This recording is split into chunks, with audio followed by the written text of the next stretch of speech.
بالله من الشيطان الرجيم. بسم الله الرحمن الرحيم. براءة من الله ورسوله إلى الذين عاهدتم من المشركين فسيحوا في الأرض 4 أشهر واعلموا أنكم غير معجز الله وأن الله مخزي الكافرين. وأذان من الله ورسوله إلى الناس يوم الحج الأكبر أن الله بريء من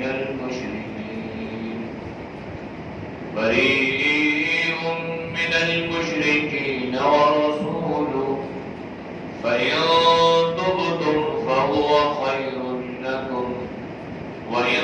توليتم فاعلموا أنكم غير معجز الله وبشر الذين كفروا بعذاب أليم.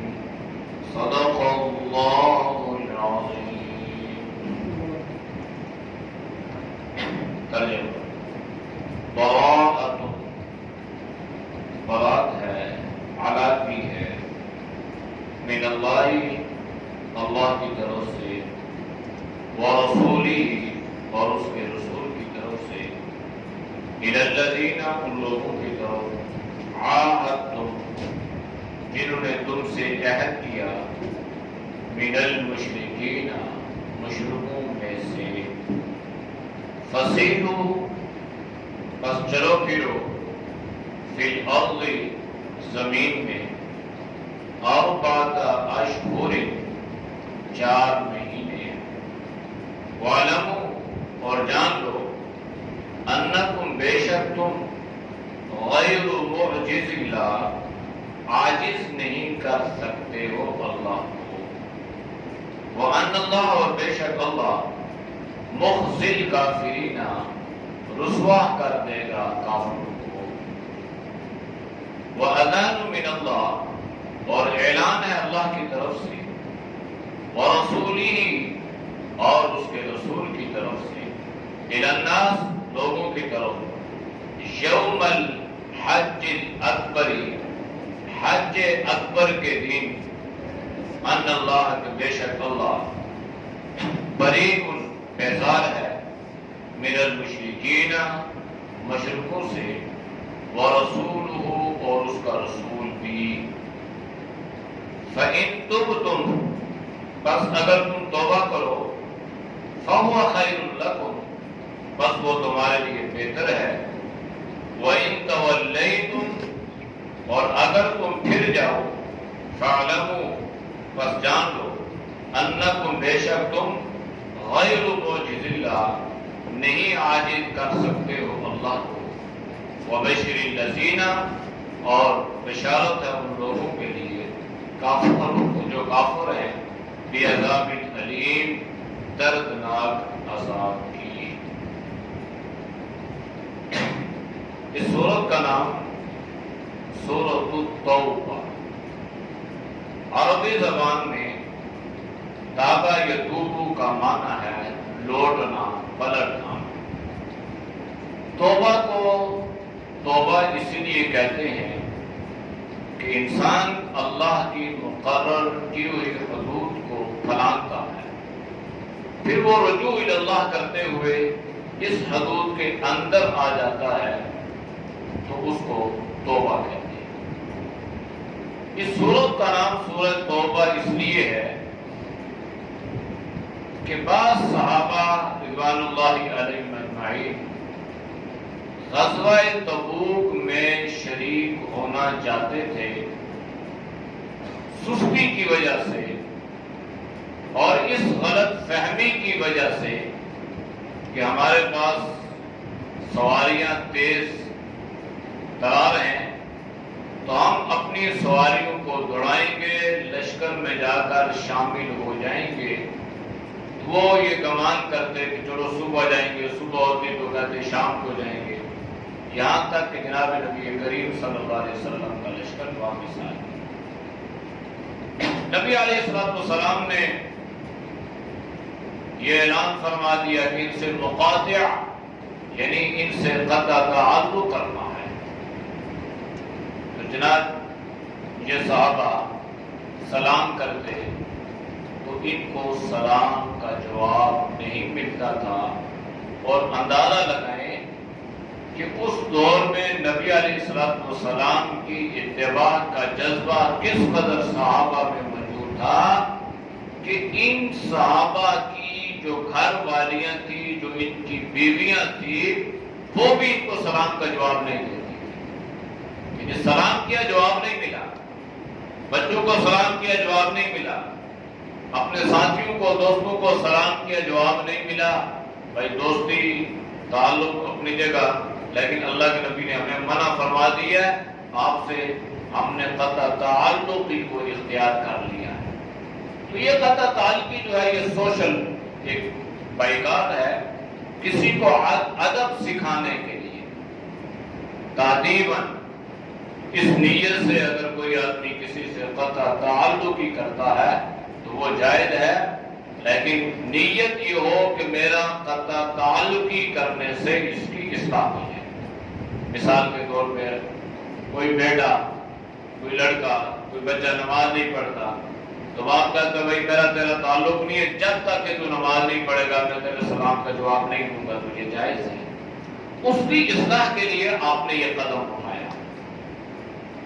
تو اللہ کے نبی نے بھی ان سے یہ سوشل بائیکاٹ اس لیے دیا، حکم اس لیے دیا کہ تاکہ ان کی بھی اصلاح ہو جائے اور آئندہ کوئی آدمی اس قسم کی سستی اور غفلت کا مظاہرہ نہ کرے۔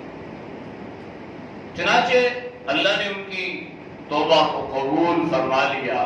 تو اس سورہ مبارکہ میں تفصیلاً ان کی توبہ کا ذکر ہے۔ اسی مناسبت سے اس سورت کا نام سورۃ التوبہ بھی ہے۔ دوسرا نام جو ہے اس کا مشہور اور معروف، اس کو ایک اور بھی کافی نام ہے، لیکن دو نام اس کے مشہور اور معروف ہیں، ایک سورہ توبہ اور ایک سورہ برات۔ برات کا معنی ہے بری ہونا، بیزار ہو جانا۔ تو اس سورہ مبارکہ میں اللہ نے اس بات کا اعلان فرمایا تھا کہ اللہ مشرکوں سے بیزار ہو گیا، بری ہو گیا، اور اللہ کا رسول بھی۔ تو اس مناسبت سے اس سورت کا نام سورہ برات بھی رکھا گیا۔ قرآن کریم کی 114 سورتیں ہیں، اور ہر سورت جب ختم ہوتی ہے تو دوسری سورت کے شروع ہونے سے پہلے بسم اللہ الرحمن الرحیم مذکور ہے۔ اس میں بسم اللہ نہیں ہے۔ حضرت عثمان رضی اللہ تعالی عنہ جو جامع القرآن ہے، جنہوں نے قرآن کریم کو جمع فرمایا، تو ان سے پوچھا گیا، سوال کیا گیا کہ آپ نے اس سورہ مبارکہ کے آغاز میں بسم اللہ نہیں لکھی؟ تو انہوں نے تو جواب یہ دیا کہ مجھے اللہ کے نبی صلی اللہ علیہ وسلم نے ایسا کرنے کا حکم بھی نہیں دیا، اور جناب نبی کریم صلی اللہ علیہ وسلم نے جب اس کی تلاوت فرمائی تھی تو آپ صلی اللہ علیہ وسلم نے اس میں بسم اللہ نہیں فرمائی تھی، لہذا میں نے اسی کے تحت جو ہے بسم اللہ کو نہیں لکھا۔ حضرت علی رضی اللہ تعالی عنہ سے سوال ہوا تو حضرت علی نے فرمایا بھائی یہ تو ننگی تلوار ہے سورہ توبہ، یہ تو اس میں تو اللہ کے زبردست قسم کے جلال کا اور اللہ کے غضب و غضب کا جو اللہ نے مشرکین اور منافقین سے فرمایا، تو یہاں پر بسم اللہ کیسے آ سکتی تھی؟ اس لیے کہ بسم اللہ میں تو اللہ کی رحمانیت ہے، اللہ کی رحیمیت ہے، اور جہاں پر اللہ کافروں پر قہر و غضب نازل فرما رہا ہو وہاں پر اللہ اپنی صفت رحمانیت کا ذکر نہیں فرماتا، اس لیے یہاں پر بسم اللہ نہیں ہے۔ بعض مفسرین نے لکھا ہے کہ یہ سورۃ توبہ جو ہے نا، یہ اصل میں سورۃ الانفال ہی کا بقیہ حصہ ہے۔ اور آپ جانتے ہیں اور آپ کو معلوم ہے قرآن کریم کی جو لمبی صورتیں ہیں، بعض صورتیں ایسی بھی ہیں جو ایک مرتبہ نازل نہیں ہوئی، مختلف آیات، تھوڑی آیات، زیادہ آیات، تو جب یہ اترتی نا تو نبی کریم صلی اللہ علیہ وسلم صحابہ کو حکم فرماتے کہ اس آیت کو فلاں آیت سے پہلے رکھ دو یا فلاں آیت کے بعد۔ تو صحابہ صلی اللہ علیہ وسلم کی بات پہ عمل کرتے، اس کو کہتے ہیں ترتیب توفیقی، یعنی اللہ کی توفیق سے، اللہ کی مدد سے یہ ترتیب ایسے مرتب ہوئی۔ تو اس لیے یہ سورۃ الانفال ہی کے مضامین کا تکملہ ہے، یعنی جو مضامین اللہ نے سورۃ الانفال میں بیان فرمائے ہیں، اسی مضامین کو اللہ نے سورہ توبہ میں بھی ذکر فرمایا۔ بعض مفسرین نے لکھا ہے کہ سورۃ توبہ کی جو اسلوب اور مضامین ہیں، یہ سمجھنے اور سمجھانے کے اعتبار سے سب سے زیادہ مشکل ہے،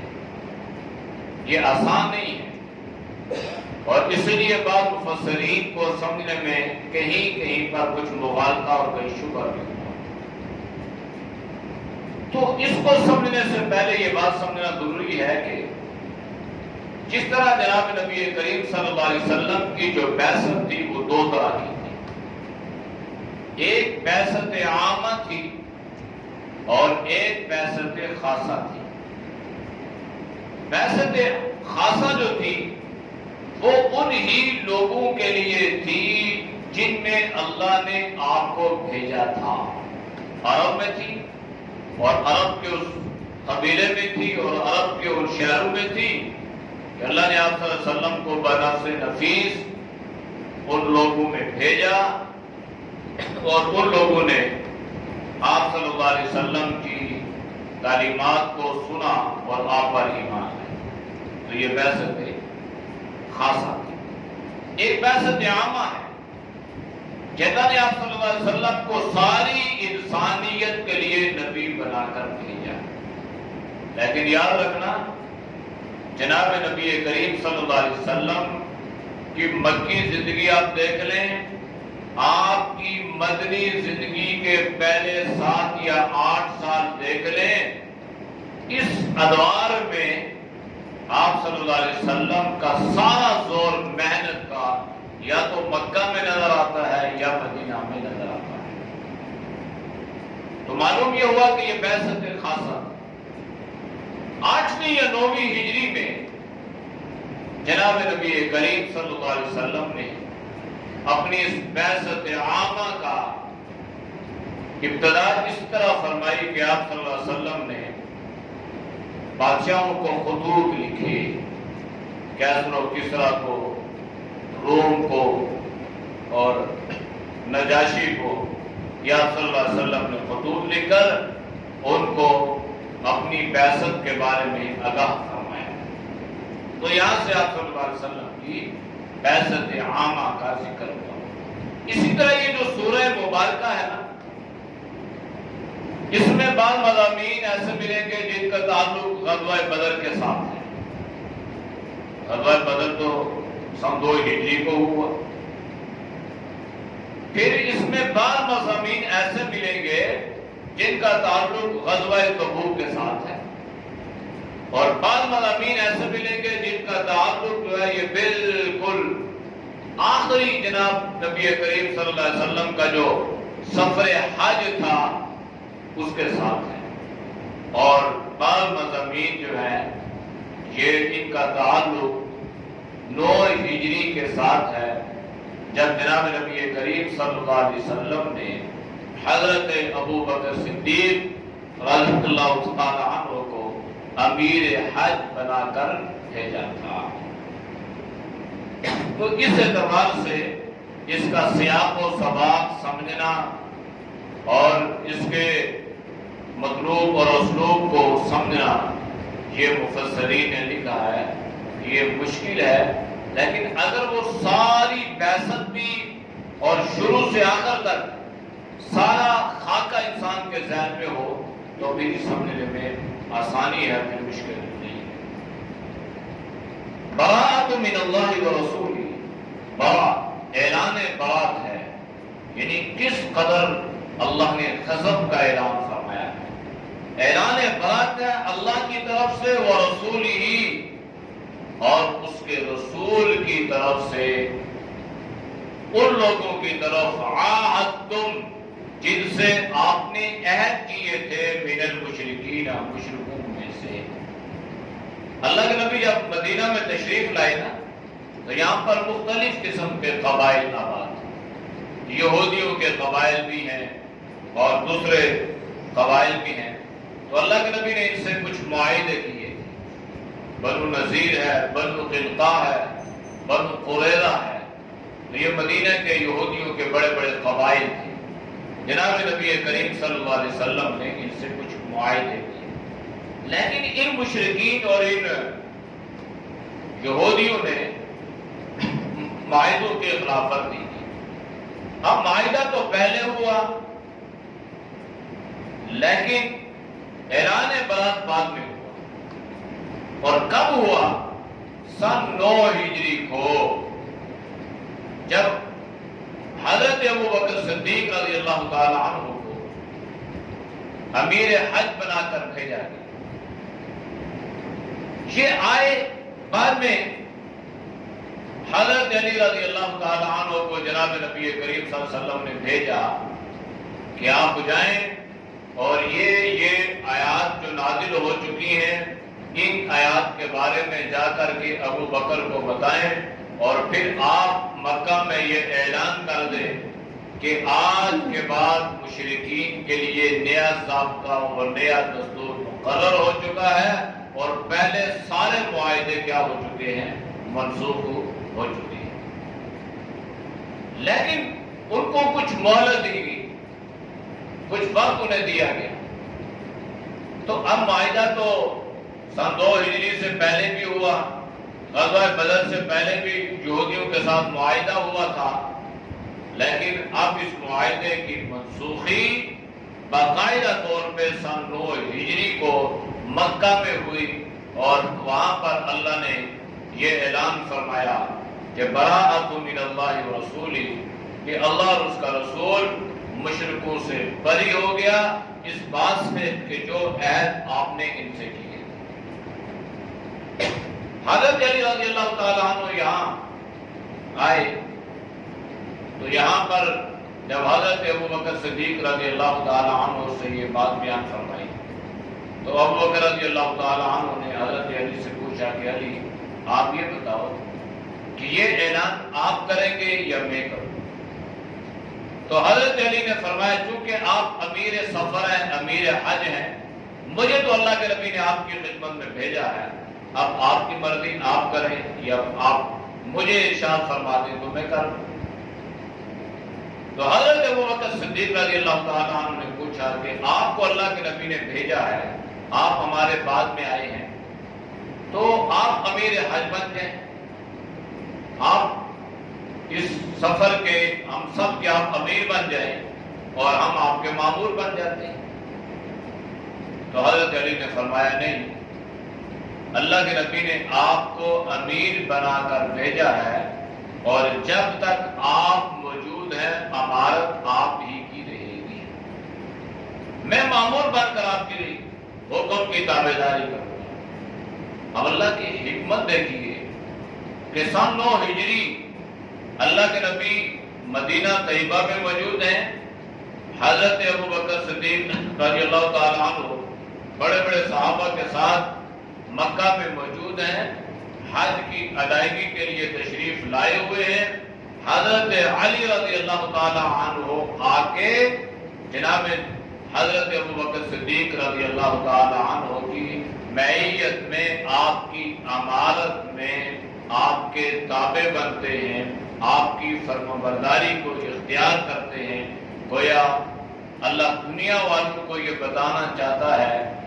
کہ جب تک حضرت ابو بکر صدیق رضی اللہ تعالی عنہ موجود ہے امارت ابو بکر کی رہے گی، اور جب اس کی امارت ختم ہوگی خلافت آ جائے گی تو پھر خلافت بھی اسی کی رہے گی۔ جب نبوت دنیا سے تشریف لے گئی، خلافت کا نمبر آیا، تو اللہ دنیا والوں کو یہ نکتہ سمجھانا چاہتا ہے کہ جو اللہ کے نبی کی موجودگی میں امیر بنے گا وہ آپ کی عدم موجودگی میں وہی خلیفہ بنے گا۔ لہذا یہ کوئی اعتراض والی بات نہیں تھی، نہ کوئی شک اور شبہ والی بات تھی، لیکن جب انسان کا ایمان بگڑ جائے، عقیدے میں فتور آ جائے اور گمراہی مسلط ہو جائے تو انسان اپنی طرف سے اس قسم کے عقائد کو گھڑ لیتا ہے، ورنہ حضرت ابو بکر صدیق رضی اللہ تعالی عنہ کی خلافت پر کسی قسم کے مسلمان نے، کسی صحابی نے، یہاں تک کہ حضرت علی رضی اللہ تعالی عنہ نے بھی کوئی اعتراض نہیں کیا۔ فسیحوا فی الارض، بس چلو پھرو فی الارض، زمین میں اربعۃ اشہر، 4 مہینے، یعنی انہوں نے 4 مہینے کی ان کو مہلت بھی دی۔ بھائی آج کے بعد آپ کے لیے جو معاہدے منسوخ ہو چکے ہیں، ایک نیا اعلان آپ کے لیے آ چکا ہے، کچھ نئے ضابطے اور دستور اللہ نے آپ کے لیے مقرر کر دیے ہیں، آپ ان ضابطوں کے تحت جو ہے یہاں زندگی گزارنے کے پابند ہوں گے۔ اب آپ کا کوئی ضابطہ نہیں چلے گا، اس لیے کہ اب مکہ میں اسلامی عالم جو ہے یہ بلند ہو چکا ہے، یہ اسلامی ریاست وجود میں آ چکی ہے، لہذا اب اسلامی ریاست میں کوئی یہودی یا کوئی کافر رہے گا تو وہ اپنی مرضی سے نہیں رہے گا، بلکہ وہ اسلامی اصولوں کے تحت جو ہے یہ زندگی گزارنے کا مجاز ہوگا۔ 4 مہینے رہو، یہ تمہیں مہلت ہے، یعنی اگر ان 4 مہینوں میں تم اس سرکشی، بغاوت اور ان ساری چیزوں کو چھوڑ دیتے ہو ٹھیک ہے، اور تمہارے لیے جو ضابطے، اچھا یہ بھی نہیں تھا کہ تم مسلمان ہو جاؤ، یہ نہیں تھا، ان اعلانات میں یہ بات نہیں تھی کہ اگر تم مسلمان نہیں ہوگے تو تمہیں نکال دیا جائے گا، بلکہ کچھ ضابطوں میں یہ ضابطہ یہ بھی تھا کہ تم مکہ میں شرک کرتے ہو، مدینہ اس میں بیت اللہ میں آ کے تم نے جو ہے وہ شرک جو ہے وہ بت رکھ دیے ہیں، یہ حرکات تم کرتے ہو اور پھر ننگے طواف کرتے ہو، تمہارے لیے آج کے بعد یہ ضابطے ختم ہو چکے ہیں، اب تم جو ہے اس مکہ کی حدود میں داخل نہیں ہو سکتے ہو، اس لیے کہ یہ مسجد حرام ہے، اور آج کے بعد اللہ نے مشرکوں کا داخلہ اس میں بند کر دیا ہے، اور پھر مشرک حج بھی کر رہے ہیں، اللہ نے یہ اعلان فرمایا کہ آج کے بعد تم حج نہیں کر سکتے ہو، اس لیے کہ جب تک تم ایمان لا کے کلمہ پڑھ کے جناب نبی کریم صلی اللہ علیہ وسلم کی تابعداری نہیں کرو گے تب تک تمہارے یہ اعمال اللہ کی بارگاہ میں قابل قبول نہیں ہیں۔ وَاعْلَمُوا أَنَّكُمْ غَيْرُ مُعْجِزِ اللَّهِ، اور یہ بھی جان لو کہ اگر تم کوئی منصوبے یا سازشیں کرو گے نا مسلمانوں کے خلاف،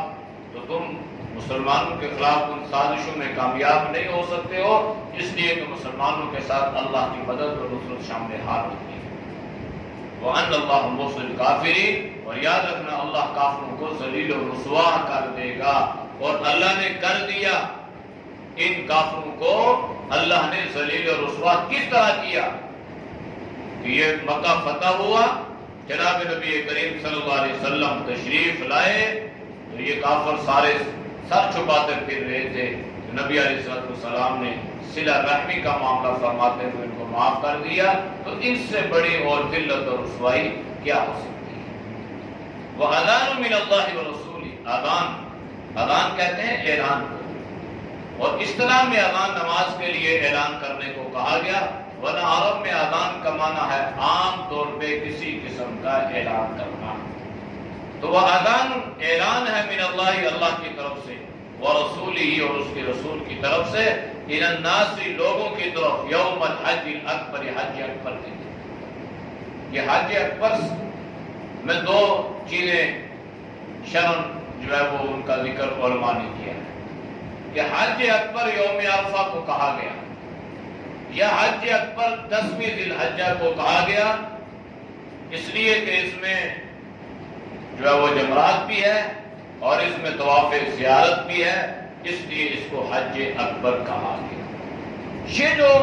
عوام الناس میں مشہور اور معروف ہے کہ 9ویں ذی الحجہ کو جو حج ہو، جو جمعہ ہو اور اس دن حج ہو، تو اس کو حج اکبر،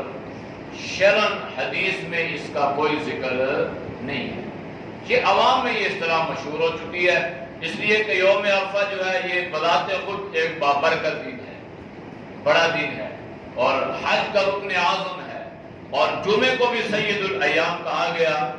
اس کو بھی عید کا رتبہ دیا گیا، اور اس کو بھی ایک خوشی کا دن کہا گیا۔ تو اس اعتبار سے جو ہے لوگوں میں یہ مشہور ہو گیا کہ یہ حج اکبر ہے، 2 خطبے ہو رہے ہیں، اور اسی طرح جمعہ بھی آ رہا ہے، یوم عرفہ بھی ہے۔ ورنہ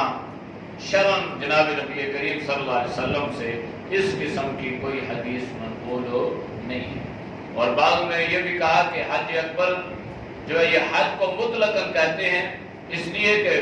لوگ عمرے کو حج اصغر کہتے تھے، حج اصغر عمرے کو کہا گیا تو اس کے متضاد حج کو حج اکبر کہا گیا۔ وَأَذَانٌ مِّنَ اللَّهِ، ہاں کس دن؟ یوم الحج الاکبر، حج کے دن۔ تو یہ حضرت علی رضی اللہ تعالیٰ عنہ نے اعلان فرمایا تھا کہ اللہ اور اللہ کا رسول آپ سے بری ہو گئے۔ کیا اعلان تھا؟ ان اللہ، کہ بے شک اللہ بری ہے، بیدار ہے، من المشرکین، مشرکوں سے، ورسولہ، اور اس کا رسول بھی۔ یہ جو ورسولہ ہے نا، اگر اس کو آپ پڑھیں گے ورسولہ، تو اس کا عطف ہوگا مشرکین پر، تو اس کا ترجمہ یہ ہوگا نعوذ باللہ کہ اللہ بری ہے مشرکوں سے اور اپنے رسول سے۔ کفر آ گیا تو ورسولہ، تو اس کا عطف ہے اللہ پر، یعنی اللہ اور اس کا رسول بری ہے مشرکوں سے۔ اس لیے قرآن کریم میں بعض مقامات ایسے ہیں زیر زبر پیش کی غلطی سے بہت بڑی غلطی جو ہے یہ لازم آتی ہے، جس کی وجہ سے معنی میں بگاڑ، فساد پیدا ہوتا ہے۔ جب معنی میں بگاڑ پیدا ہو جائے نماز کے اندر تو نماز فاسد ہو جاتی ہے۔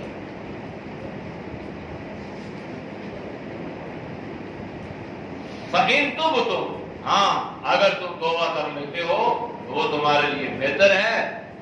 وَإِن تَوَلَّيْتُمْ، اور اگر تم پھر جاتے ہو، توبہ نہیں کرتے ہو، تو پھر جان لو أَنَّكُمْ غَيْرُ مُعْجِزِ اللَّهِ، کہ تم اللہ کو عاجز نہیں کر سکتے، اللہ کو تھکا نہیں سکتے، تم اللہ کا کچھ بگاڑ نہیں سکتے ہو۔ اور پھر یہ بھی یاد رکھ لو اگر توبہ نہیں کرو گے، کفر کی حالت میں دنیا سے چلے جاؤ گے، وَبَشِّرِ الَّذِينَ كَفَرُوا بِعَذَابٍ أَلِيمٍ، پھر بشارت ہے ان لوگوں کے لیے، ان کافروں کے لیے دردناک عذاب کی، یعنی انہیں خوشخبری یہ سنائی گئی کہ اگر تم توبہ نہیں کرو گے تو اللہ یہ عذاب دردناک تمہیں دنیا میں بھی دے گا اور آخرت میں بھی دے گا، اور دنیا میں بھی یہ عذاب ان پہ واقع ہوا اور آخرت میں دائمی عذاب ان کا مقدر اور نصیب بنے گا۔ اعوذ باللہ من الشیطان الرجیم، بسم اللہ الرحمن الرحیم، براءۃ من اللہ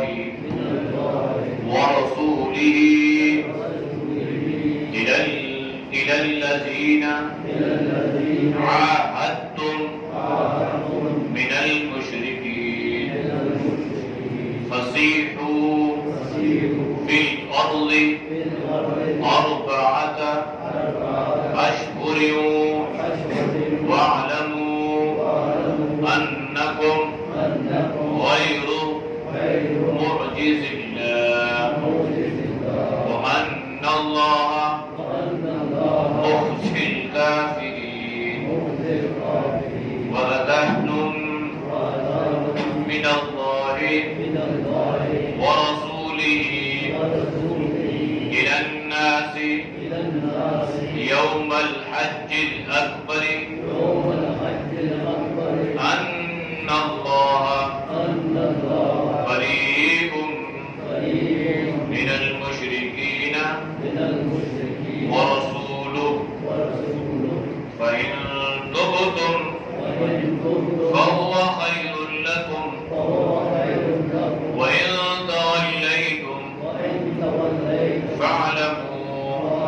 أنكم غير معجز الله وبشر الذين كفروا بعذاب أليم. الحمد لله رب العالمين والعاقبة للمتقين والصلاة والسلام على النبي الأمي الكريم. یا اللہ ہم سب کے صغیرہ کبیرہ گناہوں کو معاف فرما. یا اللہ گناہوں سے ہماری حفاظت فرما. یا اللہ نیک اعمال کی توفیق نصیب فرما. یا اللہ برے اعمال سے، برے خیالات سے، برے راستوں سے، بری صحبت سے اللہ تو ہم سب کی حفاظت فرما. یا اللہ تو ہم سب کو دین کی سمجھ عطا فرما. یا اللہ دین پر چلنا ہم سب کے لیے آسان فرما. یا اللہ قرآن کی محبت عطا فرما. یا اللہ اس کو سیکھنے سکھانے کی توفیق نصیب فرما. اور اس قرآن کریم کو اللہ ہم سب کی بخشش اور مغفرت کا ذریعہ بنا. یا اللہ جتنے دوست و بزرگ یا اللہ تیری رضا کے لیے سنتے ہیں اللہ ان کے سننے کو قبول فرما. یا اللہ تو سب کی صحت میں برکت عطا فرما. یا اللہ تو سب کے ایمان میں برکتیں عطا فرما، اعمال میں برکتیں عطا فرما. یا اللہ تو سب کو صحت ایمان والی لمبی زندگی عطا فرما. ہر پریشانی سے، ہر بیماری سے اللہ تو ان سب کی حفاظت فرما. صلی اللہ تعالی علی نبی الامی وعلی آلہ وصحبہ اجمعین برحمتک